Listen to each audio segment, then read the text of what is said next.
Chaim. Alors, on va aujourd'hui faire un cours sur le couple. Notre sujet c'est le couple et l'éducation. Aujourd'hui on va passer à un autre stade. Le premier cours on l'a fait sur les écrits du Harizal, donc Shara Gilgulim. Aujourd'hui on n'a pas d'écrit devant nous. On va faire autre chose qui à la fois est basée sur le couple lui-même et l'évolution du couple, et comprendre que l'évolution du couple se fait également par l'évolution, on va dire, de l'enfant dans le couple, avant même qu'un enfant vienne au monde. Qu'est-ce que ça veut dire ? Vous voyez, le premier cours, on a vu comment, avant que l'enfant vienne au monde, le couple a une responsabilité. On a vu dans les écrits du Harizal, vous vous rappelez que le père va donner un Or Makif, une lumière qui va entourer l'enfant, qui va le diriger dans Torah et Mitzvot, le rendre léger. La mère va donner un Or Pnimi, qui va lui permettre de se débrouiller dans le monde matériel. Et finalement, celui qui l'emporte toujours, c'est le Or Makif du père. Parce que le Makif contient le Pnimi, et à un moment, entre guillemets, il mange l'autre. Il y a une kalelut du Pnimi dans le Makif.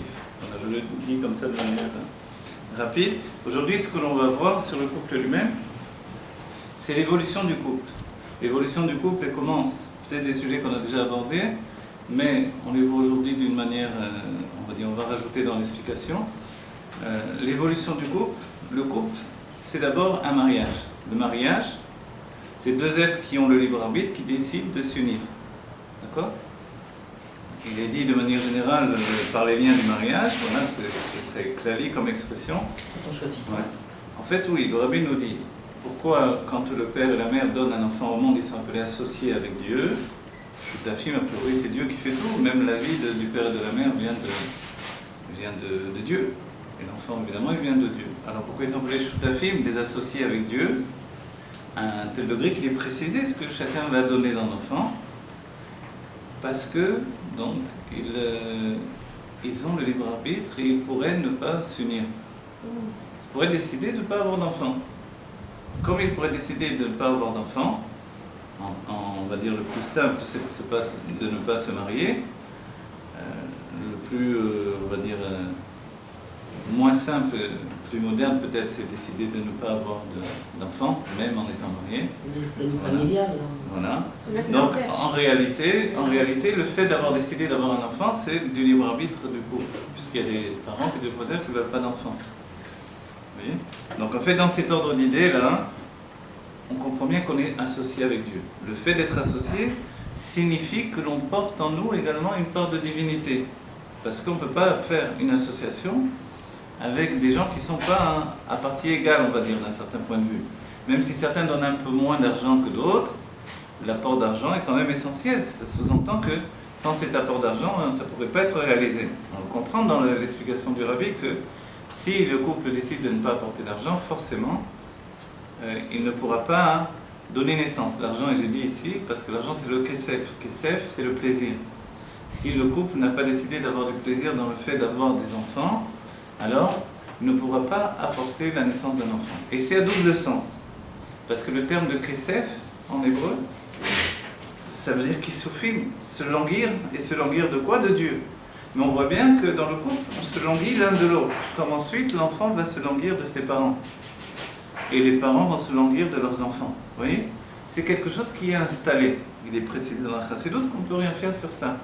Même un père, que Dieu préserve, qui s'est disputé avec ses enfants, ou le contraire, des enfants qui se sont disputés avec leur père et qui restent séparés les uns des autres dans leur vie, dans des pays même différents, ils ne pourront pas empêcher ce qui s'appelle les gagoïm. Qu'il y a en eux une montée de gagoïm, c'est-à-dire le fait de se languir profondément, sans intention, c'est quelque chose de totalement inconscient. Et ça s'appelle, dans les sujets qui sont autour de nous, ça s'appelle le kesef. Le kesef, c'est pas simplement l'argent. Par l'argent, on obtient une kala. Comment on obtient une kala au moment du mariage ? Bekesef, vous voyez, au beshtar, etc., etc. Mais le kesef, c'est le plaisir. Donc c'est par le plaisir qu'un khatan va obtenir la kala. Vous voyez, c'est important. Pourquoi ? Parce que le plaisir est le vêtement le plus proche de l'âme. C'est le premier vêtement de l'âme. Donc en fait, par le plaisir, l'âme se revêt de son premier vêtement. C'est comme ça qu'elle s'exprime. Et on a dit, c'est pour ça que Dieu a un désir qu'il fasse faire une maison ici-bas, par le biais du plaisir. Vous voyez, vous comprenez le système. Donc le plaisir, il occasionne à la fois un vêtement d'expression et à la fois, comme tous les vêtements, nous dirait le Rabbi Rachab, il nous dirait le Rabbi Rachab, comme tous les vêtements, il a deux fonctions. Un, il cache la nudité. Deux, il exprime la personnalité. Dans une personne, le plaisir cache sa nudité. Qu'est-ce que ça veut dire? Oui, non? Il faut se débarrasser des vêtements. Il faut se débarrasser des vêtements pour exprimer le plaisir originel. Au contraire de cacher la nudité, a priori, il faut s'en débarrasser de ces vêtements pour exprimer le plaisir. À un tel degré que les Névi'im, autrefois, laissaient tous leurs vêtements et couraient nus dans les champs. Aujourd'hui, ça paraît très fou. Pourquoi ils avaient besoin de faire des choses pareilles? Donc les écoles de Nevi'im faisaient quelquefois ça. Quand ils étaient pris de névoie, ils couraient nus dans les champs. On va dire, parce qu'ils sont tombés sur la tête? Non. C'est parce que, par le fait d'enlever leurs vêtements, ils enlevaient les levushim, les vêtements d'expression de ce monde matériel, pour accéder aux vêtements d'expression des mondes spirituels. Sûrement que les enfants, les petits-enfants bas âge, ils aiment bien. Ils aiment bien enlever leurs vêtements et également revenir en fait à ce qu'ils sont. C'est-à-dire l'expression du plaisir, qui est leur nature, et le fait d'être plus proche de l'âme par le fait du corps, qui n'est pas un vêtement comme les autres vêtements. Quelle est la différence du corps? Le corps s'appelle un levush atzmi. Il y a un levush, un vêtement qui n'est pas un vêtement essentiel, atzmi en hébreu on dira, et il y a un vêtement essentiel. Quelle est la différence et comment on comprend lequel est lequel? Un vêtement essentiel, on ne peut pas l'ôter, l'enlever. Un vêtement qui n'est pas essentiel, on peut l'enlever et l'échanger. La parole, la pensée et l'action, ce ne sont pas des vêtements essentiels. On peut les changer, les interchanger. Je veux dire une chose, je peux très bien dire une autre. Je pensais comme ça sur cette personne, j'ai commencé à transformer ma pensée. Vous voyez? Je voulais faire quelque chose, j'ai finalement fait autre chose. Donc en fait, le vêtement de l'expression peut totalement se changer. Par contre, ce que l'on ne peut pas changer, ce sont les sentiments et l'intellect, qui eux sont l'âme elle-même, dans un niveau d'expression. Dans un niveau qui précède même l'intellect et les sentiments, il y a ce qui s'appelle la volonté et le plaisir. Comment l'intellect ne peut pas changer? L'intellect ne peut pas changer parce que nous on confond la pensée et l'intellect. L'intellect c'est une part de l'âme. On ne peut pas le changer. Quelqu'un a reçu une structure intellectuelle de par son père et par sa mère, il ne pourra pas en changer. Les rabbins définiront qu'on peut transmettre à un élève tout ce qu'il faut pour grandir son intelligence, mais on ne peut pas le transformer en personne intelligente. Ou il a la structure en lui ou il ne l'a pas. Que le père soit un paysan ou un intellectuel, un philosophe, ce que l'on veut, ou un grand de la Torah, il a transmis à son enfant une structure intellectuelle qui s'appelle la Chokhmah. La base de son intellect a été transmise par le père. C'est excusez-moi, c'est inné donc, c'est un capital inné de base. Voilà, parce que c'est l'âme elle-même. La mère va transmettre ce qui s'appelle la bina, le développement de cet intellect. Le développement, c'est aussi la construction, puisque bina, c'est l'étymologie de binyan, la construction. Quand on vient en Israël, les premières années c'est difficile, alors on est plus intelligent, on reçoit plus de force, non? Alors on va dire une chose comme ça. Quand on vient de Khutz Laaretz, on est attaché à l'intellect. Lorsque l'on vient en Eretz Israël, on se confronte à un monde de sentiments. Ici, nous sommes dans le monde des sentiments, Eretz Israël. En Khutz Laaretz, dès que l'on sort d'Eretz Israël, de manière générale, on rentre dans le monde de l'intellect. C'est pour ça que, en général, à l'extérieur, les gens sont plus froids qu'en Eretz Israël. On le verra. Les enfants ici sont bouillonnants de vitalité. À côté des enfants qui viennent de France, ils ont l'air endormis. Vous voyez, par exemple. Voilà. Donc c'est le fait, voilà. Les sentiments sont très puissants. Et les parents qui viennent par exemple de France ont souvent une difficulté de maîtriser leurs enfants à cause de ce trop plein de vie qu'ils ne possèdent pas eux-mêmes. Il y a beaucoup de catalogues des enfants hyperactifs ici. Voilà, exactement, de manière naturelle. Cette hyperactivité vient on va dire, d'un trop plein d'expression des sentiments. D'accord? C'est ce que les Meraglim ont vu en pénétrant en Eretz Israël. Est-ce que dans notre vie on passe par ce cycle-là également? Oui. Dans la Chassidoute, il est expliqué que la terre d'Israël représente l'âme divine, la terre de Canaan, telle qu'elle s'appelle dans la Torah, puisqu'elle ne s'appelle jamais la terre d'Israël dans la Torah, il faudra attendre l'époque des rois pour l'appeler la terre d'Israël. La terre de Canaan, c'est la terre qui est liée au sentiment de l'âme animale. Donc les sentiments de la terre d'Israël, Israël c'est l'irosh, ce qui veut dire moi, la tête. Donc l'irosh, qu'est-ce que c'est le mot Israël? Ça sous-entend les sentiments qui sont enfantés par l'intellect. Donc ce sont des sentiments de l'âme divine qui découlent de l'âme divine dans sa part intellectuelle. Alors ce trop plein d'émotions, c'est de l'âme divine alors? Ce trop plein d'émotions, en réalité, il vient de l'âme divine. D'accord? Il vient de l'âme divine, mais il est parfois très mal géré dans le monde quotidien. Et en fait, comme ce travail que nous faisons ici, c'est justement de prendre possession de nos sentiments, ça sous-entend que l'on passe du stade des sentiments de l'âme animale vers les sentiments de l'âme divine. D'accord?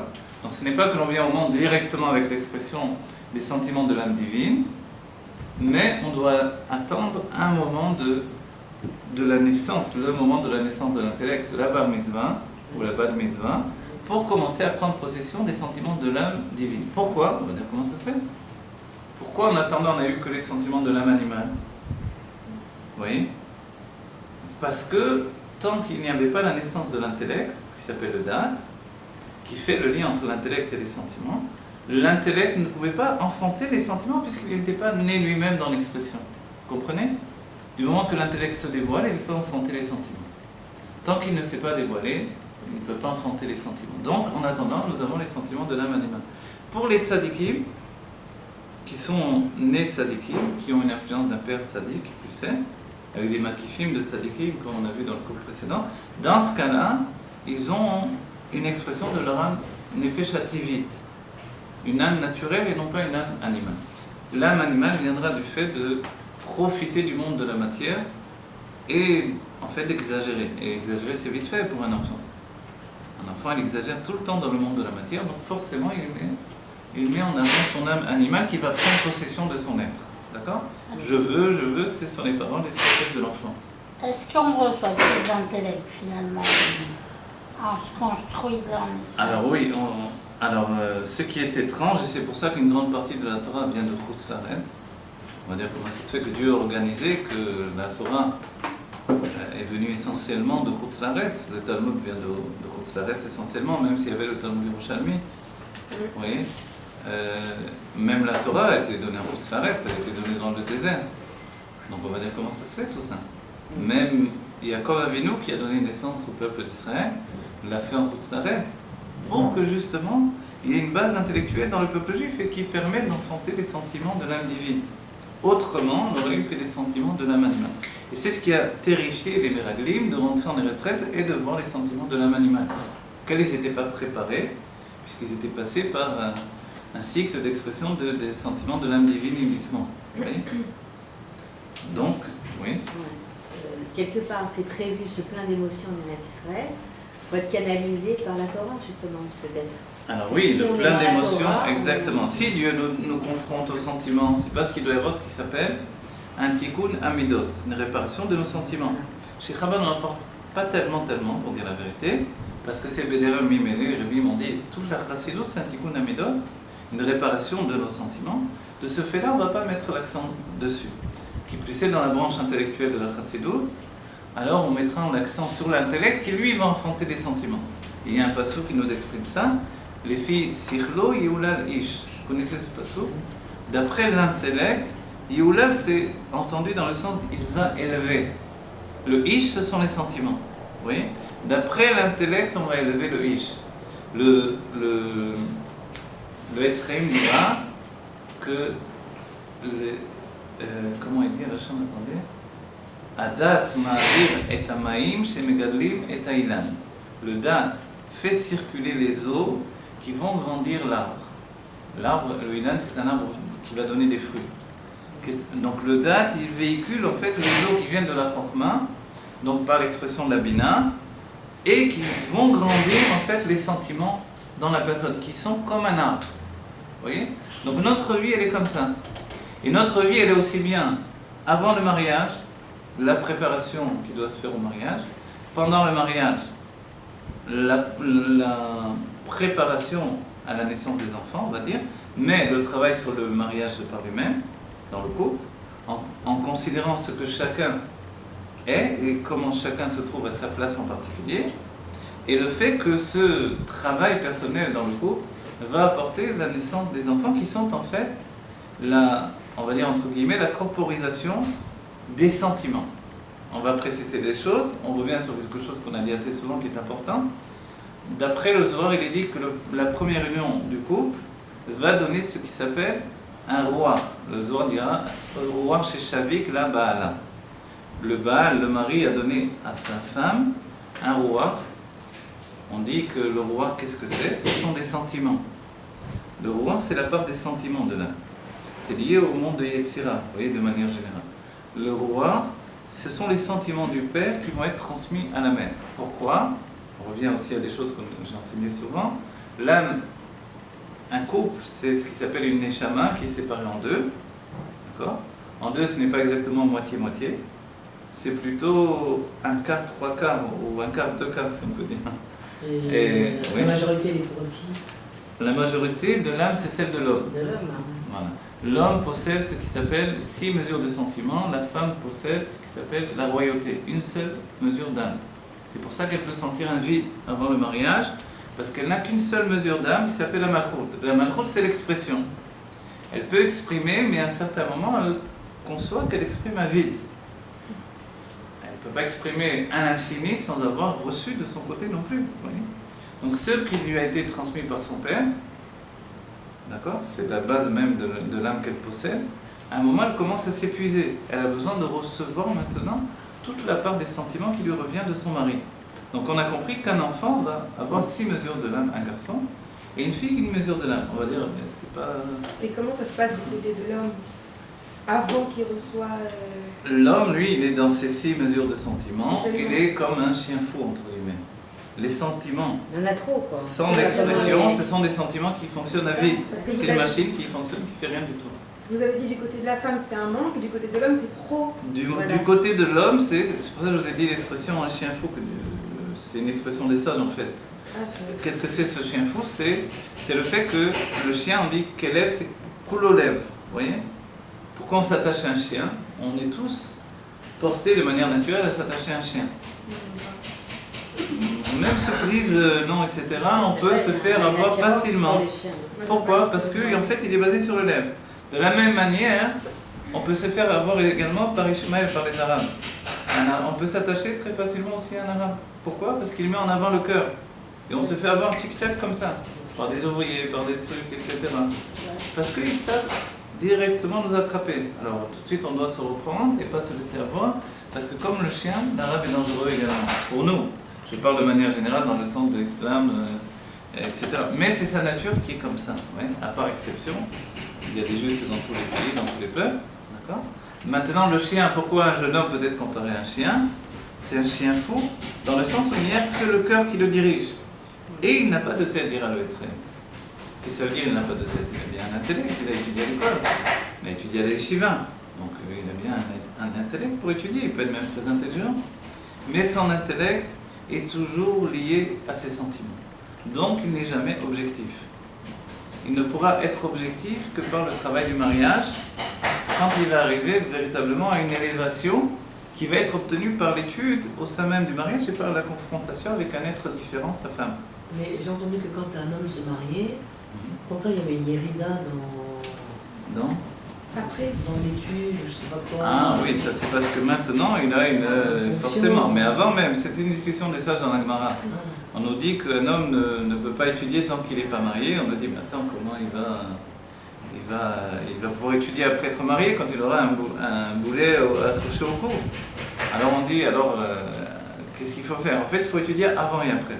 Avant le mariage, il faut se préparer au mariage par le fondement même qui est la Torah. D'accord? C'est pour ça que le rabbi demande aux khatanim, donc ceux qui sortent des yeshivot, de passer la smicha pour qu'il y ait justement un rab à la maison. Et non pas un chien fou. mais c'est quoi tout le but alors? Je comprends rien. Le but, c'est d'arriver à l'expression de tous les sentiments de l'âme. Et c'est quoi Les sentiments de l'âme, ce sont Alors j'ai dit les sentiments de toutes les mesures de l'âme. Parce que j'ai traduit Midot. Toutes les mesures, ça veut dire à la fois les sentiments et l'intellect, jusqu'à arriver au stade où l'on dépasse l'intellect. Le stade qui dépasse l'intellect, c'est Eshet Raïl Ateret Ba'ala. La femme vertueuse et la couronne de son mari atteignent le niveau du Kéter. Tout ça, ça va passer par un cycle. Je vais vous expliquer ça. Comment ça se passe? Vous voyez, par le mariage, on peut étudier tous les minagim même du mariage eux-mêmes, qu'est-ce qu'ils sont, qu'est-ce qu'ils apportent. Il y a le yichud, je ne sais pas dire qu'on va le faire maintenant, il y a le yichud, l'union superficielle du mariage. C'est le moment où le khatan va recouvrir le visage de la kala. C'est comparé à un père, dirait le Rabbi Rayas, qui se penche vers son enfant pour jouer avec lui finalement. Il se penche vers lui pour finalement l'élever. Et en fait, ce travail, c'est un travail où le khatan va élever la kala. Pourquoi elle a besoin d'être élevée? A priori, peut-être qu'elle est plus intelligente que lui. Parce que dans l'ordre des choses, les sentiments sont supérieurs à la malchoute. Dans la racine, dans la source de l'âme, la malchoute, la royauté qui représente la parole et l'action, a une source plus élevée que les sentiments. D'accord? Dans les mondes divins, Zer Anpin, c'est la figure du jeune homme. Ça, on apprend des mondes divins. C'est ce qui est transmis normalement par un maître ou par un père à son fils ou à son gendre au moment du mariage. Les Rebbeim, par exemple, prenaient leur khatan, d'accord, le Rabbi Rayas l'a fait avec le Rabbi, et il leur enseignait le Etzraim avant le mariage. Pourquoi? Donc dans les mondes divins, là où il a plus de force, et dans le monde là, la femme elle a plus de force. Non, j'ai pas dit ça. Il y a une chose et sa source. Peut-être que vous avez raison d'un certain point de vue. J'ai pas dit ça, mais vous avez peut-être raison si finalement dans un ordre d'esprit différent. Regardez, dans l'ordre des choses, il y a d'abord le Yud du nom de Dieu qui va enfanter le He. Donc dans cet ordre d'esprit, Adam a enfanté Chava. Vous voyez, Chava était dans Adam, finalement, Dieu a pris Chava du corps de Adam et il a porté la vie. Donc voilà, une côte. Et maintenant, cette côte-là, elle est devenue une femme. Cette côte, évidemment, c'est une expression. Il faut voir exactement qu'est-ce que ça veut dire, c'est un secret, etc. Mais quoi qu'il en soit, on voit que le premier homme va enfanter la première femme. Ce qu'il va faire, c'est transmettre à la femme la Kwarolada, la force d'enfanter, qu'elle va posséder désormais. Et désormais, c'est la femme qui va enfanter des hommes. Et vous avez dit elle transmet les sentiments. Attendez, le mélange est pas tout. Regardez, laissez-vous aller. Vous réfléchissez trop pendant le cours. Vous ne pouvez pas faire le cours, accepter ce que je vais vous donner et réfléchir en même temps. Vous devez d'abord recevoir, faites le vie. Mais Après, vous ferez le ménage dans notre fois. D'accord? Remplissez votre sac. Je donnerai les produits. Remplissez votre sac et ensuite vous allez faire le travail d'organisation. Si vous voulez organiser au moment où je transmets, vous allez rien comprendre. Vous allez rester avec ce que vous avez apporté quand vous êtes venu et c'est dommage. On va essayer d'organiser les choses, regardez. D'accord? Le premier homme a enfanté la première femme, on le voit dans le nom de Dieu. Dans la Kabbalah, il est dit que le Yud du nom de Dieu va enfanter le He du nom de Dieu. La Chokhmah, la sagesse qui représente le Père dans l'Elokut. Ça, c'est la source du Père, de l'homme. La source supérieure de l'homme vient de Chokhmah. Alors, le Père va enfanter la femme. A priori, dans notre vie, on dit c'est pas comme ça. Un mari n'enfante pas sa femme. Il faut comprendre, puisque spirituellement c'est comme ça, il faut trouver comment un mari peut enfanter sa femme. D'accord? On peut très bien le comprendre en disant que si elle n'était pas mariée avec lui, elle ne serait jamais une femme. On va dire, mais avant déjà elle était une femme. Non, elle était une jeune fille. On va dire, quelle différence entre une femme et une jeune fille? La différence, alors on va dire, dans l'apport de son âme ou dans l'élévation de son âme, c'est qu'auparavant, elle était juste ce qui s'appelle Nekuda Be'echala, elle était juste un petit point. Il dit que elle n'a rien d'elle-même. C'est comme la lune qui n'a pas de lumière de par elle-même. Elle ne reçoit sa lumière que par le soleil. Donc en fait, elle n'était pas une femme parce qu'elle n'était pas pleine d'un certain point de vue. Même si après, elle va passer par un cycle constamment, où elle va se remplir, et puis elle va revenir comme la lune à une taille où elle s'efface totalement. C'est le cycle de la femme avec le fait qu'elle se remplit de l'âme de l'homme, et puis finalement, par le biais des règles, d'accord, par le stade où elle devient Nida, elle évacue tout ce qu'elle a reçu. Et c'est un cycle ininterrompu, d'accord? Et on peut s'étonner que la jeune fille aussi a ce cycle-là, puisqu'on l'explique comme ça de par le fait de la femme mariée. Mais c'est parce que la jeune fille se prépare à ce qu'elle va être ensuite. Quand c'est fini tout ça pour la femme, Quand c'est fini tout ça pour la femme, c'est qu'elle est passée à un cycle supérieur. Elle est tout le temps remplie finalement par la lumière de l'homme. Donc c'est un autre cycle, c'est une élévation évidemment. C'est pas. Le Rabbi dit souvent quand on n'a pas besoin, quand on ne peut plus ou quand on n'a pas, c'est qu'on n'a plus besoin. Vous voyez, on est passé à un stade supérieur. Il ne faut pas se dire pleurer sur le passé, non. On est passé à un stade supérieur en réalité. Ce stade-là, c'est un stade de proximité qui n'a plus de retour en arrière. Donc il y a eu ce qui s'appelle un mituk adinim. Ça aussi, c'est quelque chose qu'il faut expliquer. En fait, il faudrait faire une suite de cours. Un mituk adinim. Mituk adinim, ça veut dire radoucir les mesures de sévérité. Et la femme doit prendre en compte que la giveret, c'est la chambre de Gvura, et même le gever, l'homme, donc, il est aussi de l'étymologie de Gvura. Vous voyez ? Donc le gever, c'est le côté féminin de l'homme. Et la lumière de Dieu reste. La lumière de Dieu reste toujours avec nous pour l'éternité. Non, dans un couple, je parle. Je parle aussi Je dans le comprends couple. la lumière. Alors elle pareil. reste tout autant où on lui donne la place et le réceptacle pour qu'elle reste et puisse s'exprimer. D'accord ? Alors on reprend les choses. Le Yud va enfanter le He, donc la Chorma enfante la Bina, laquelle va enfanter Zeranpin et la Malchut, c'est-à-dire les sentiments, et les sentiments vont enfanter l'action et la parole. Alors on va dire, mais ça ne marche pas l'histoire. Pourquoi ? Parce qu'un Khatan va se marier avec une Kala et il ne l'a pas enfantée. Vous voyez ? On ne va pas dire qu'il a enfanté la Kala. Il a rencontré cette femme qui existait déjà, cette jeune fille, et que finalement il n'a pas enfanté. En fait, oui, il vient d'enfanter en elle les sentiments qu'elle ne possédait pas. Et sans ces sentiments, en fait, elle avait l'expression, mais c'était comme une expression avide finalement. Elle était dans le monde de l'action, dans le monde de la parole, mais elle n'avait pas les sentiments pour exprimer, pour que sa parole et son action puissent exprimer ses sentiments. Et le secret même de la parole, c'est d'exprimer les sentiments. c'est une femme accomplie, vous voulez dire. Non, c'est pas une femme accomplie encore, mais dès le moment où il y a le mariage, par la première union, le Khatan va faire pénétrer en elle un réservoir de Neshamot, ce sont tous les enfants à venir, et c'est par la même occasion l'âme de l'homme qui a pénétré dans la femme. Ce que l'on a défini dans les derniers cours, c'est que par ce biais-là, il a fait également pénétrer son inconscient dans la femme. Donc voilà que la femme, la jeune femme qui vient de se marier, possède en elle à la fois les sentiments de son mari, qui vont devenir ses sentiments à elle. Et c'est pour ça que les enfants vont ressembler aussi bien au mari qu'à la femme. Et qu'elle va se retrouver dans les enfants comme il va se retrouver dans les enfants. Et c'est pour ça également qu'elle va devenir le reflet de l'homme. Comment ça fait qu'elle devient le reflet de son mari ? Parce qu'elle a en elle l'âme de son mari. Mais c'est pas tout l'histoire. Puisqu'elle possède en elle l'âme de son mari, elle possède également l'inconscient de son mari. D'accord ? Puisque la source des sentiments, en réalité, dépasse l'intellect. Et ça, c'est une chose extraordinaire. Si je traduis, ça veut dire que la source des enfants dépasse la source des parents. Les parents, dans notre cas, dans l'âme, c'est l'intellect, dans sa phase de Chokhmah et Bina, qui s'habille dans le côté droit du cerveau, le côté gauche du cerveau. Le côté droit est froid et humide, la nature du père. Le côté gauche, dira le Rabbi Riyad, c'est chaud et sec, la nature de la mère. Vous voyez ? Donc physiquement, c'est une réaction physique, c'est pas juste quelque chose de spirituel. Puisque le corps est un levouch atzmi, est un vêtement essentiel, alors c'est un vêtement qui exprime totalement l'âme. D'accord ? Ça va, vous suivez ? Ah oui. Mais c'est curieux quand même d'entendre ça, parce qu'une femme, justement, dit, une femme, c'est sentimentale, une femme.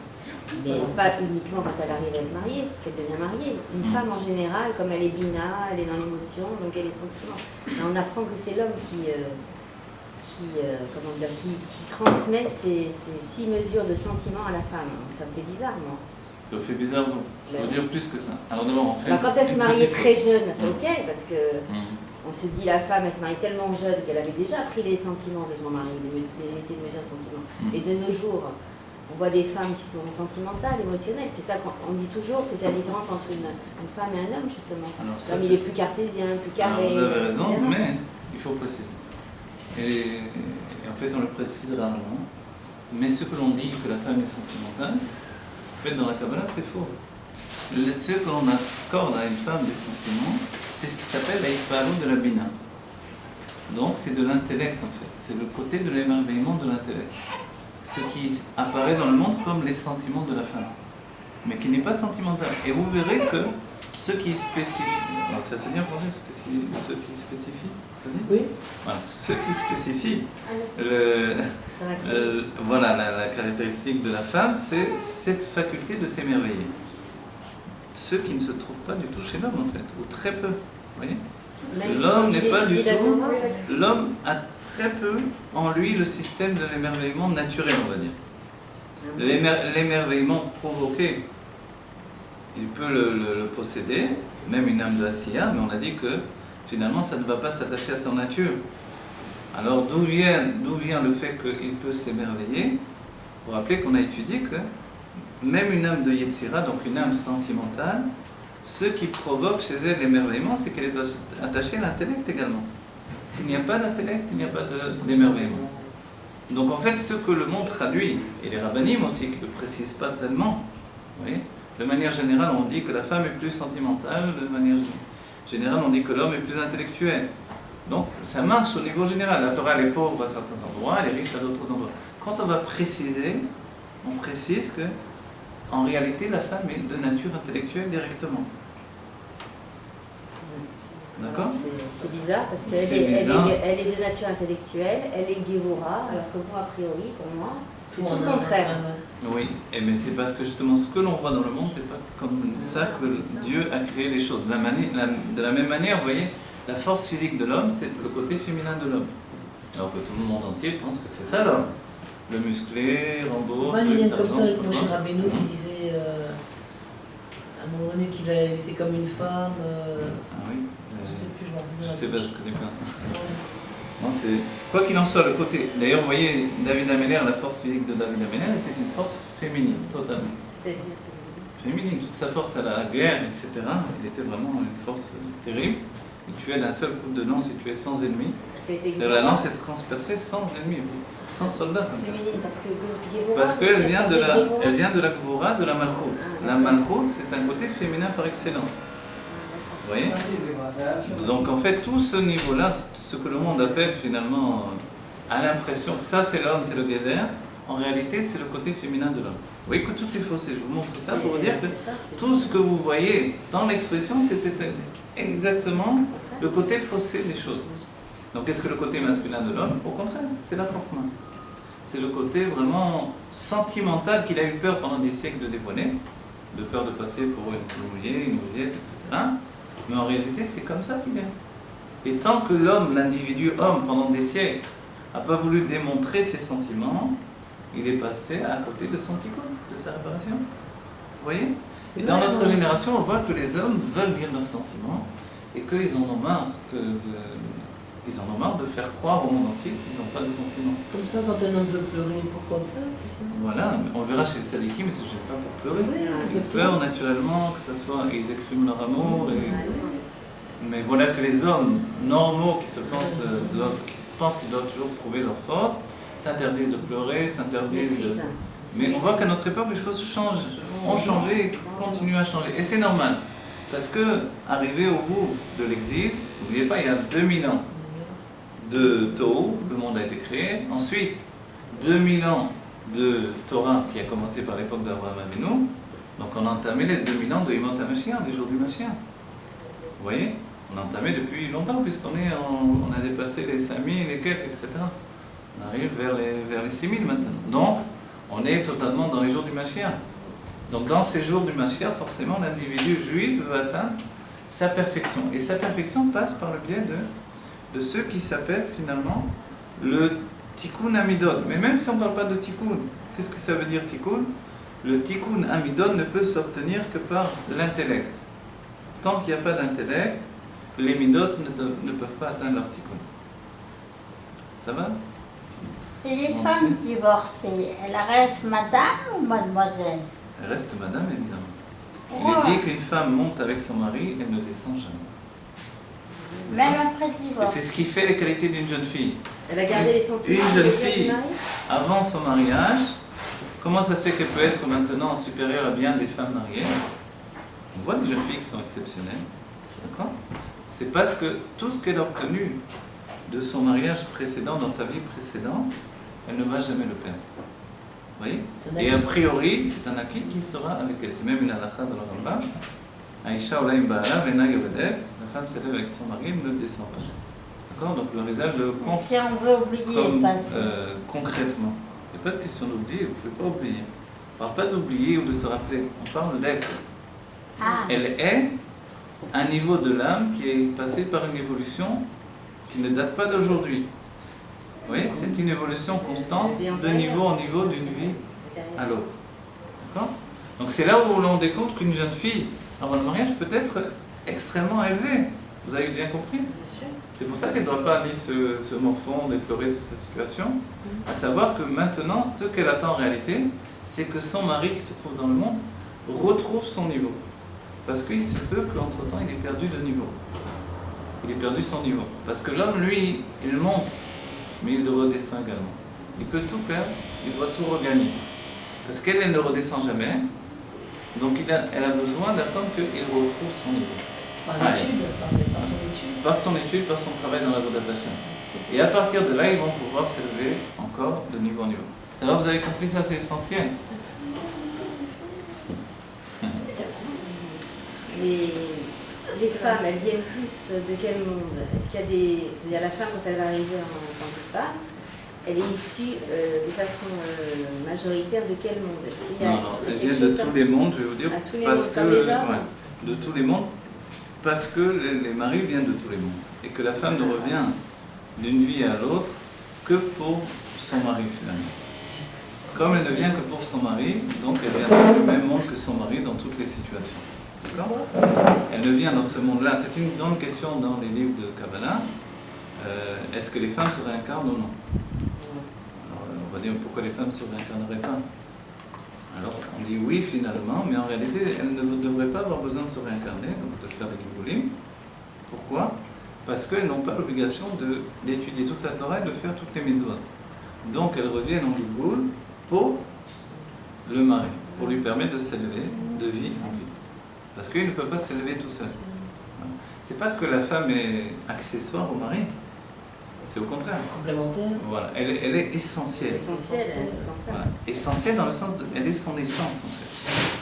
Sans la femme, il ne peut pas transmettre ses sentiments, donc il ne peut pas les regarder en face, et il ne peut pas les réparer. Donc il ne peut pas les grandir. Comme il ne peut pas transmettre ses sentiments, il ne peut pas atteindre son intellect. Vous avez compris? Parce que seulement par le fait d'obtenir son intellect, il peut enfanter ses sentiments de l'âme divine. Donc tant qu'il reste avec ses sentiments de l'âme animale, parce qu'il n'a pas dévoilé son intellect, ou tant qu'il ne dévoile pas son intellect, il reste avec ses sentiments de l'âme animale. Vous comprenez le système? Donc quelqu'un qui dit, moi je ne veux pas étudier, tu vas rester dans ton âme animale, c'est tout. Malheureux, mais c'est comme ça. C'est pour ça qu'on a une obligation d'étudier. C'est-à-dire, cette personne-là, elle ne va jamais évoluer, elle ne pourra évoluer que dans le niveau de Asiya. Asiya, du monde de l'action. Donc elle sera cloisonnée dans un monde de l'action uniquement. Elle atteindra tous les niveaux d'élévation du monde de l'action, mais uniquement. Elle ne pourra pas passer le cap, la séparation entre ce monde de l'action et les mondes spirituels. Le monde de l'action aussi a un côté spirituel, mais il est incomparable par rapport aux autres mondes. Alors la responsabilité l'incombe à la femme qui n'a pas réussi Non. élever son mari. Non, alors des deux côtés, chacun a une grande responsabilité évidemment. La responsabilité est commune, c'est pour ça que c'est un couple.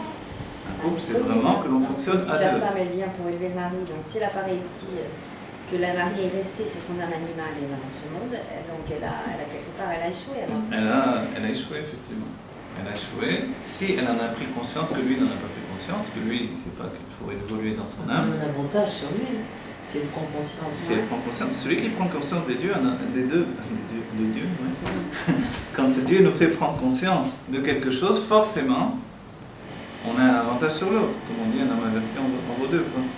Et la Torah dira, Bemakom chez En Ish, Tishtadel Yot Ish. Ish, ce sont les sentiments. Dans un endroit où il n'y a pas de Ish, il n'y a pas de sentiments, alors fais des efforts pour exprimer les sentiments. Et c'est un autre sens. Dans un endroit où personne n'est responsable, fais un effort pour être responsable toi aussi. C'est-à-dire que des fois, elle est obligée de prendre les deux rôles, endosser les deux rôles. Non, alors elle ne pourra jamais endosser les deux rôles, c'est une erreur. Elle doit faire ce qui fait partie de sa nature en distribuant les rôles également si besoin est. Elle ne peut pas prendre le rôle de son mari. Les femmes qui ont voulu prendre le rôle de leur mari, ça a mal tourné l'histoire parce que dès que l'on veut faire le travail d'un autre, on ne fait pas son propre travail pendant ce temps et on ne peut pas réaliser le travail d'un autre, donc on est venu pour rien. C'est l'enseignement du Baal Shem Tov. D'accord ? Donc, si vous comprenez bien tout ça, il y a un cycle d'évolution qui fonctionne par le biais d'un jeu de miroir. Ce jeu de miroir, c'est un jeu d'expression.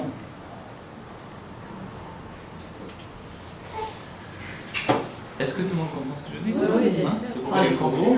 Non, non, mais... La petite nous a distrait. Mais oui, tu vas manger. Allez. Alors, chacune en particulier, ça va? Oui? Ouais, Les jeunes filles, ça va? Les femmes, ça va? Une jeune fille, donc Et aussi, on a elle doit dit... savoir la femme qu'elle ne peut pas s'élever sans son mari. Elle ne peut pas s'élever sans son mari. On a défini au Elle a début autant du besoin de cours. lui qu'il a besoin On d'elle. a défini ça puisqu'elle ne possède rien d'elle-même. Mais ce que l'on a compris, c'est que si lui il possède une âme de l'ordre des sentiments, et qu'elle, il lui manque ses sentiments dont elle a besoin pour exprimer finalement quelque chose de profond, et plus profond que ça. Dans le cycle du mariage, elle va pénétrer son inconscient, elle va exprimer de plus en plus l'inconscient du mari. Ou le mari, ou si le mari apprend à évoluer avec son inconscient, ils vont évoluer ensemble.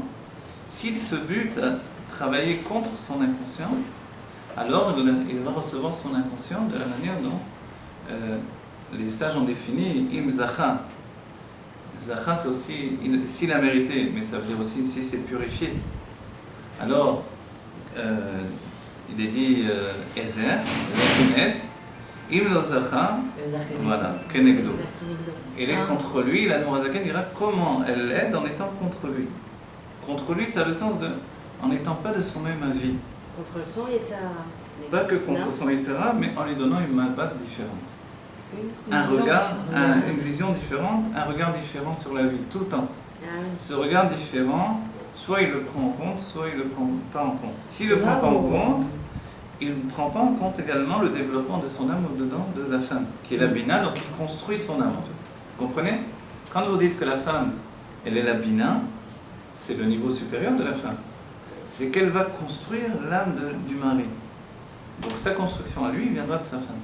Donc c'est pour ça qu'il est obligé de prendre en compte son avis, sa vision des choses. Et qu'elle lui devient de plus en plus importante avec le temps. Vous comprenez? Et s'il n'arrive pas à maîtriser ça, S'il n'arrivait pas à maîtriser ou à il va accepter, vivre dans son... il va vivre dans un monde clos où il va avoir, vous savez, comme une fontaine qui prend la même eau, qui la redistribue. C'est du chesed. Mais c'est un chesed, on va dire, de la générosité qui est à vase clos. Voilà, pas évolutif. Voilà, pas évolutif. Donc il doit absolument communiquer. La communication, c'est l'union. C'est pour ça que le shidur, en hébreu, ça veut dire organiser une rencontre. Mais on peut très bien changer de lettre et dire shidur dans le sens de communication. Mais shidurcha, et on est habitué à ce terme-là. Donc communication, c'est la base du shidur. Comment on va en shidur? On va rencontrer quelqu'un avec qui on peut communiquer. Si on n'arrive pas à communiquer, il y a un problème. Et ce problème, évidemment, il va s'intensifier avec le temps. Donc la base même du shidur, de la rencontre avant le mariage, c'est établir la communication. D'accord? Quand on arrive à communiquer, forcément, il y a aussi ce qui s'appelle l'expression des sentiments. C'est une éhara, une lueur des sentiments du mari qui se projette déjà vers sa future femme. Vous voyez? Dans le cas où ça se passe comme ça. Et quand on avait un mariage qui n'était pas dans la Torah, c'est normal que... Que ça n'a pas duré, vous voulez dire? Ça va durer, mais c'est normal qu'on n'était pas à ce niveau. D'accord, c'est normal. Mais il y a des mariages qui peuvent être dits naturels, qui peuvent évoluer. Il se peut que deux personnes ne soient pas dans la Torah et évoluent ensemble aussi. Fassent souvent ensemble. Quelquefois ça tourne mal, et quelquefois ça tourne bien. On souhaite que la plupart des temps ça tourne bien, puisqu'il y a des mouvements de tchouva, puisque la Torah est là pour nous faire tchouva. Donc en fait, c'est pas juste d'attraper l'un des deux, c'est d'essayer de faire tchouva au couple en entier. Oui. Faire tchouva, qu'est-ce que ça veut dire ce mot? Ça veut dire revenir à la bina. D'accord? La bina, pour un homme, c'est revenir vers sa femme. Un homme qui revient pas vers sa femme, il ne se fait pas tchouva. Comprenez? Comprenez ce que sans la femme, en fait, l'homme, il ne peut rien du tout. Il ne peut ni se comprendre, ni se cerner, ni évoluer, ni rien du tout. Bon. Il n'aura jamais accès véritablement à ses sentiments, de manière profonde, structurée, il ne pourra jamais les structurer. Il n'aura jamais accès véritablement à son intellect, donc il ne pourra pas construire sa vie. Il est perdant sur tous les niveaux. Il est perdant sur tous les tableaux. Et la femme de ce fait-là, elle est aussi perdante. Elle a tout perdu de son côté également. Donc on comprend bien que c'est de l'intérêt de l'un comme de l'autre. On dit, il y a une expression en français de mettre de l'eau dans son vin. Mais le vin c'est la femme et l'eau c'est l'homme. Quitte à le noyer le vin. Il ne faut pas noyer le vin. Il ne faut pas noyer le vin. Alors, c'est quoi la solution? Parce qu'un homme, il ne reçoit pas ça de sa femme. Non, ce que l'on a dit assez souvent dans les cours, c'est que comme l'homme a la nature de mashbia et la femme a la nature de mekaben, elle ne pourra l'élever qu'en acceptant d'être mekaben. Elle ne pourra l'aider dans son élévation qu'en acceptant de recevoir de lui. Même lorsque ce qui l'influence ne correspond pas à ce qu'elle veut recevoir de son mari. C'est-à-dire que tout à coup, elle doit, si elle veut réparer, reconnecter en fait, et rétablir ce lien qui s'est déconnecté, parce que ça, naturellement ça se déconnecte, parce que chacun tend vers son évolution personnelle, au lieu de se relier pour une évolution commune, qui est un travail. N'oubliez pas, l'amour du corps, c'est l'amour comme le père et son enfant. Il y a des gabourim, on a dit, mais l'amour de l'âme n'est basé que sur un travail, parce que l'âme divine ne se dévoile pas naturellement. Oui, l'âme divine ne se dévoile que par un travail. Donc l'amour qui précède le mariage, en fait, c'est un amour qui se recherche. Vous comprenez ce que je dis? C'est-à-dire que c'est plus facile de prendre possession de l'amour de son âme avant le mariage que d'en prendre possession après le mariage. Je parle de manière naturelle. De manière naturelle, on peut ressentir l'amour que l'on possède dans l'âme avant le mariage, mais dès le moment où on se marie, comme se fait un dévoilement de l'âme d'un niveau supérieur, dès ce moment-là, on a besoin de structurer le couple par une évolution constante. Ce que je dis, peut-être c'est à ton avis, maintenant, ça va? On va préciser. Tout simplement, l'amour naturel, c'est un amour du corps. Donc ceux qui s'aiment par le biais uniquement du corps auront un amour naturel. C'est un amour de Tov. D'accord? Ceux qui s'unissent par l'amour de l'âme, c'est le but de la Torah, c'est le but de la Shidur. Alors dans ce cas-là, ça va être construit maintenant, non pas de manière naturelle. Vous avez bien compris? C'est-à-dire que ça, souvent, ça trompe l'état d'esprit. C'est que avant le mariage, on pense toujours que l'amour doit être naturel. Et c'est ce que l'on vient chercher au Shidur. On vient chercher un amour naturel. Or, si c'était un amour naturel, il ne fallait pas faire un Shidur, il fallait se rencontrer dans la rue, dans un café, dans je sais pas. Non, mais Dieu, il le donne pour pouvoir se marier, non? Alors, c'est pas. Non, Dieu ne donne pas un amour naturel. C'est pas vrai. Pour Mashiach Adam, Non, c'est quoi? c'est pas un amour naturel, le Mashiach Adam. C'est un amour de communication. Mashiach Adam, c'est pas véritablement encore un amour de toutes les manières. C'est ce qui s'appelle une attirance qui vient d'une communication des âmes. Vous voyez? On a dit c'est une néhara des sentiments et des mochim de l'homme qui se projettent chez la femme, donc chez la jeune fille ici. D'accord? Vous comprenez un L'amour petit peu? naturel veut dire c'est L'amour naturel. Voilà, l'amour naturel, c'est alors. comme ce que l'on a dit auparavant, l'élanguissement d'un père pour son enfant ou d'un enfant pour son père. Ça, c'est un amour naturel, parce que l'enfant provient du père, du corps des parents. Comme il provient du corps des parents, donc c'est un amour naturel. Le couple, par contre, est basé sur l'amour de l'âme. Et l'amour de l'âme n'est pas naturel, comme l'âme ne se dévoile pas de manière naturelle. On a vu que pour dévoiler l'âme, il faut dévoiler l'intellect. Donc finalement, on met l'intellect en avant pour une rencontre. C'est pour ça qu'on essaie vraiment de régir les choses d'après l'intellect, etc. Et l'intellect, ouais. Quand on est dans un shido, on n'a pas la même disposition d'esprit que Quand on rencontre quelqu'un comme ça, de manière... Les personnes qui ne sont pas dans la Torah ou qui sont mais qui ne veulent pas faire de shido. Donc elles évoluent, elles sont attirées, c'est un amour naturel qui peut les... C'est un amour naturel qui les entraîne. C'est pour ça qu'il peut être faussé. Ou ils ont la chance que cet amour naturel peut se développer en un amour divin. Ça peut arriver, évidemment, bien sûr, ça arrive grâce à Dieu. Ou alors, ils ont pris un mauvais départ. Et ce mauvais départ, il est dur de le rattraper. Oui. Donc on comprend bien, et souvent même pour le couple en fait. Il arrive que des couples évoluent mal parce qu'ils n'ont pas fait de shido. Donc en fait, il faut leur dire, attention, on va dire freiner les choses, faites un shido finalement. On est déjà mariés. Recommencez et voyez, exprimez ce que vous voulez dans la vie, ce que vous voulez voir. Comme si c'était finalement avant la rencontre. Et de recommencer, ça restructure la communication de base qui va mettre en place les atouts qui vont construire le mariage à nouveau. établir un lien. Voilà, établir un lien, recommencer. Et ça peut se faire. Finalement, de certains points de vue, c'est ce qui se fait quand on est quelqu'un qui va aider le couple. On essaie de rétablir un lien qui a été perdu. C'est comme de faire un shido à nouveau. Vous voyez ?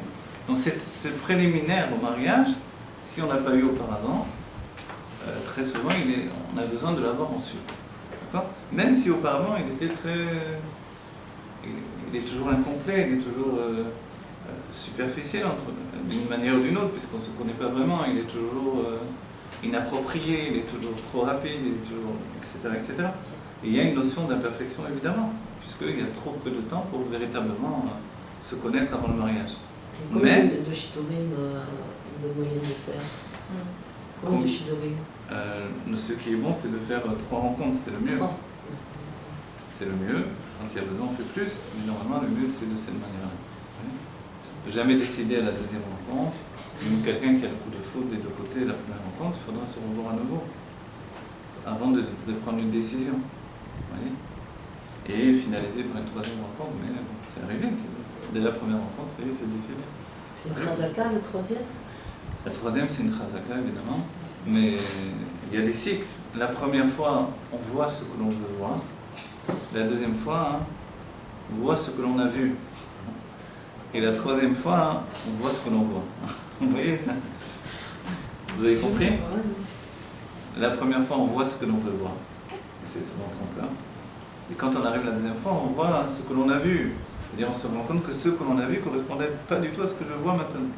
Et la 3e fois, si on a décidé une 3e fois, on voit ce que l'on voit réellement. Vous voyez? Donc c'est pour ça c'est important de faire ces 3 stades d'évolution. D'accord? Ils sont seuls dans le cadre de ce shido ou ils sont gérés par un rab, enfin une rabbinite? Non, alors c'est un rabbinite des deux côtés, il y a une enquête préliminaire des deux côtés pour établir qu'ils peuvent se rencontrer et dès ce moment-là, organiser alors une rencontre de manière à éviter tous les problèmes que l'on peut. D'accord? Ça va tout ça? Ça va?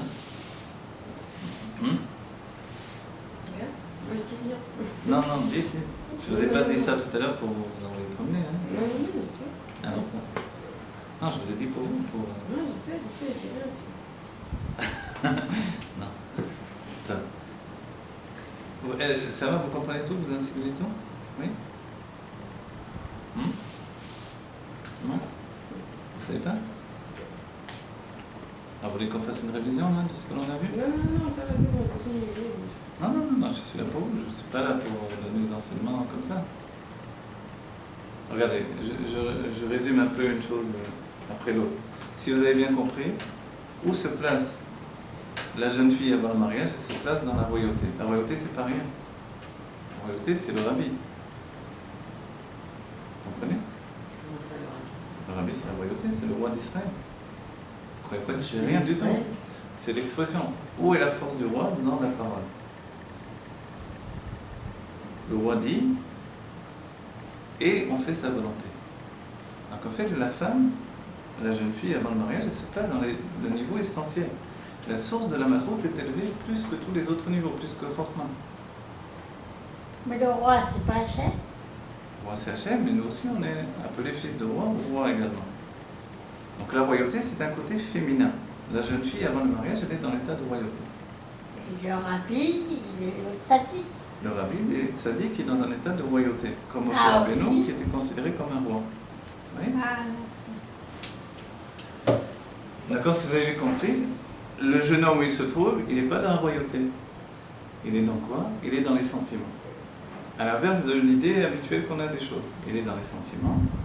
Donc, quel est le problème des sentiments?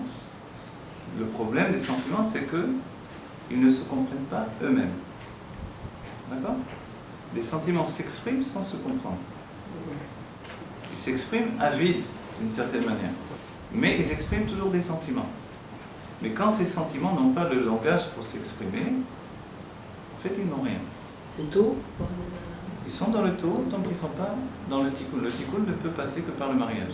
La réparation du couple ne peut passer que par le mariage. C'est pour ça qu'on a dit que l'on fait précéder le shidur, qui a pour but de structurer en fait le khatan et la kala à venir par la communication, qui est obligé forcément d'utiliser également l'intellect, et qui va définir la place de chacun. Et on a dit, il se passe à ce moment-là une éhara des sentiments de l'homme qui se reflètent sur la femme, donc sur la jeune fille, et c'est ce qui va donner Meshichat. D'accord? L'entraînement du cœur. Il n'y a rien de physique en fait. Il n'y a rien de physique. Aleb, Mishrat Aleb, on croit. Meshichat Aleph, c'est évidemment, il ne faut pas que physiquement on se repousse, il ne faut pas qu'on n'ait pas envie d'être l'un avec l'autre. Mais il faudra que la fois d'après, on ait envie de se revoir. Donc c'est le laps de temps entre deux rencontres qui fait que l'on prend possession finalement déjà de ses sentiments. 3 jours, c'est bien. Non, c'est pas 3 jours l'un après l'autre, évidemment, mais 3 rencontres. Il y en a un laps de temps, combien de temps? C'est pas obligé qu'il soit très grand le il y a laps. pas de- C'est variable en fonction des personnes. Des possibilités. Des possibilités de tout. Donc en fait, ce cycle de 3, là, si on a parlé de 3 comme une chazaka, il se trouve également dans le couple après le mariage. 3, c'est 3 cycles évolutifs. Il y a l'union, de manière générale, du Yesod et de la Malchut. Yesod, c'est la force d'influence de l'homme qui va être perçue dans la royauté, dans la femme, dans l'expression. Vous voyez? Donc l'homme va donner tous ses sentiments dans l'expression de la femme. Et c'est comme ça qu'il va lui procurer le plaisir dont elle a besoin. Vous vous rappelez, on a parlé de Kisufim, de Kesef. Donc elle a besoin de ce plaisir pour commencer à vivre une vie de plaisir qu'elle n'a pas eu avant le mariage. Donc forcément, avant le mariage, elle est coupée du plaisir qui lui revient de droit. Le Yesod et Mahavir influencent le plaisir. Donc le Yesod, c'est la force d'influence de l'homme. Et c'est ce qui s'appelle Shlom Bayit. Shlom Bayit, c'est ça. Yesod ou Malchut. D'accord? C'est pour ça que si on dit s'il n'y a plus de Shlom Bayit, il faut réparer le Shlom Bayit, etc. C'est quoi? Shalom, c'est Yesod, et Malchut, c'est la royauté. C'est l'expression des sentiments dans la parole et l'action. D'accord?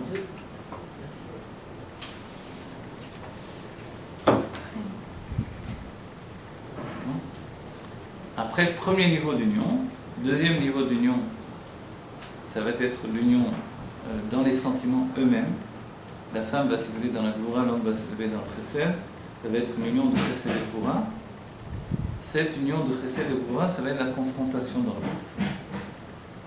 On verra que dans le couple, il va y avoir ce qui s'appelle l'expression de générosité ou d'agressivité. Est-ce que l'agressivité est importante? Elle est importante aussi dans la psychologie, on parle d'agressivité positive. Qu'est-ce que c'est l'agressivité? C'est la rigueur. Un homme a besoin de dévoiler une agressivité positive. Et la femme aussi a besoin de la dévoiler. Donc si l'un des deux est trop gentil, il en devient trop effacé. Donc, il oublie d'exprimer son avis, donc d'exprimer la part de sa perception. Et on a dit que la femme reçoit l'âme de l'homme, donc les sentiments de l'homme, en exprimant sa personne, elle exprime finalement les sentiments de l'homme également. Donc elle a besoin, c'est essentiel qu'elle exprime son avis. Si elle est totalement effacée, c'est sûr qu'il n'y a pas de type de l'homme du tout. Il n'y a pas d'élévation, il n'y a pas de réparation. Donc il n'y a pas un moyen de grandir dans son âme. Le moyen de grandir dans son âme. Elle n'existe pas si elle ne s'exprime pas elle-même. Voilà, si elle ne s'exprime pas, Il n'y a pas de couple. elle n'est plus, voilà, elle s'est déconnectée de sa base qui s'appelle la malchout, de sa source. Elle s'est élevée dans la Dvora, mais la Dvora, ce n'est pas véritablement sa sphira. Sa sphira finale, c'est de devenir une bina. C'est-à-dire un binyan, le binyan abayt, la construction de la maison. C'est pour ça qu'on dit la bracha quand elle se marie, binyan adéad. Exactement. Le binyan adéad, c'est ça. Le binyan éternel, c'est que la femme a finalement atteint le niveau de la bina. Tant qu'elle n'a pas atteint le niveau de la bina, c'est que lui non plus n'a pas atteint le niveau de la chorma. Ça fait quoi concrètement? Elle a atteint le niveau de la bina, comment elle se comporte comment Alors on a des premières unions. L'union qui peut être soit une union uniquement physique, ou alors une union spirituelle également, par le biais de la construction des sentiments. Il influence les sentiments avec tout leur potentiel d'inconscient. Elle reçoit tout ça, elle va gérer tout ça. D'accord? Elle va exprimer tout ça. C'est la malchout.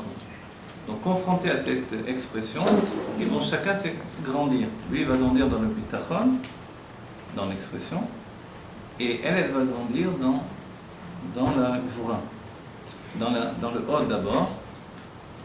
Dans le hod, c'est le premier stade qui va la relier à la gvura. Le hod, c'est une gvura memuteket d'un certain point de vue. C'est une rigueur qui est, on va dire, adoucie de manière naturelle. Mais c'est un instant de fragilité pour la femme. Ensuite, elle va atteindre la pleine Gvura, et à ce moment-là, quand elle atteindra la pleine Gvura, alors, lui, il atteindra le plein Chesed. D'accord? Mais c'est pour ça que l'on parle dans la psychologie d'agressivité positive. C'est-à-dire que ce qui semblerait être chez lui, une agressivité quelquefois, c'est quelque chose de positif. C'est-à-dire exprimer ses opinions, et quelquefois avec l'éclat finalement de sa gvura également. Mais en fait, souvent c'est du chesed. C'est la gvura du chesed. En tout cas, c'est extraordinaire parce qu'il y a toujours Il y a toujours un izoun qui doit se placer entre les deux. Et l'un ne peut jamais évoluer sans l'autre. Donc, ces stades de Hod, Gvura, en quoi c'est rattaché à la Bina? C'est-à-dire, je comprends pas. C'est des étapes avant d'arriver au stade final de la fin de la Sima. Voilà, finalement, c'est comme s'il y avait trois zivourim. Le zivouk de base qui est un zivouk, et ça on pourrait dire même pas dans la gloucha, tout le monde peut l'obtenir, le fait qu'un homme et une femme se mettent ensemble, ils vivent le plaisir d'être ensemble, et c'est tout. Même physique, et c'est tout. Ça, c'est le premier zivouk. Deuxième zivouk, c'est un zivouk de sentiment. Donc le zivouk, c'est un couple de sentiments, d'expression des sentiments communs entre l'homme et la femme. Troisième zivouk, c'est le zivouk intellectuel. Et ce zivouk intellectuel, il s'appelle Chokhma et Bina. D'accord? Chokhma et Bina, on est passé au stade adulte du couple. Dans ce côté-là, c'est le couple qui décide de ne pas vivre de manière naturelle, mais qui décide de vivre de manière réfléchie. Et donc, qui communique suffisamment pour enfanter des sentiments qui sont gérés par l'intellect. Par exemple, quand ils décident pour l'éducation, qu'ils doivent faire comme ça par rapport aux enfants, etc. etc. Parce que les rébim demandent au moins de parler une demi-heure par jour de l'éducation. On le fait plus ou moins de manière naturelle, mais d'en prendre conscience. Voilà. D'étudier sur l'éducation. Il y a tellement de parents qui sont contradictoires aussi. Alors voilà, il faut prendre en compte que l'on ne doit pas, quand par exemple quelqu'un donne une punition à un enfant, ce n'est pas à l'autre qui doit enlever la punition, c'est celui qui a donné la punition qui doit l'enlever. Maintenant, la punition elle doit être faite à titre éducatif, pas à titre de vengeance, ou de s'enlever les nerfs, de passer les nerfs, de les défouler. Voilà. Mais ça existe auparavant dans le couple, avant même qu'il y ait des enfants. Vous voyez ? Ça ne s'appelle pas encore l'éducation, mais c'est l'auto-éducation. Vous voyez ? C'est la communication.